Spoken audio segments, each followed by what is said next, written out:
Good morning. It's Wednesday, September the 30th, and this is Wisdom for your week. Is it better to be rich or to be poor? To have money or to not have money? To have more than enough or not enough? You might be hesitant to answer because that sounds like a trick question, and you would be right. It is. It's kind of like asking, is it better to be too hot or too cold? Because the answer is either one can kill you. There are challenges and dangers in both being rich and in being poor.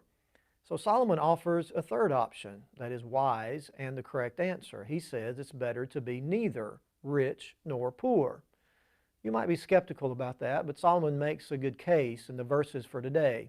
Proverbs 30, verses 8 and 9, he prays, "Give me neither poverty nor riches, but give me only my daily bread. Otherwise I may have too much and disown you and say, 'Who is the Lord?'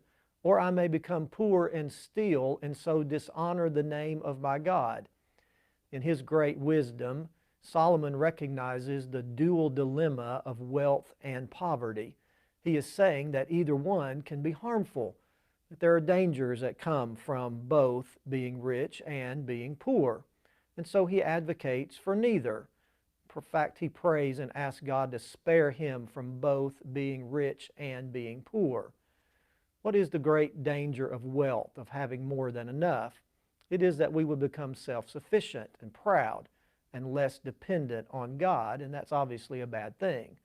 The danger for the wealthy person is to have the attitude of, "Who is the Lord?" In other words, I don't need God. I'm good on my own. I have achieved this myself and I'm fine. What a dangerous attitude that is, to think of ourselves as being self-sufficient and independent of God.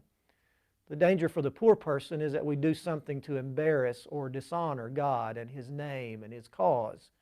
The poor person might become so desperate in their poverty that they resort to stealing to fulfill their needs or wants, and that will bring reproach on God. So if we are to desire neither riches nor poverty, then what is left? What's left is contentment. We are to pray like Solomon, "Lord, give me just what I need today.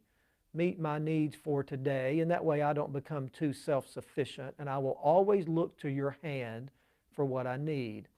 We find this truth also in the prayer that Jesus gave us as an example. He said to pray, "Give us this day our daily bread." That means we might not have more than enough, but that we will always have enough. So it's far better to live in contentment with our daily needs being met than to live in either riches or poverty. And that's wisdom for your week.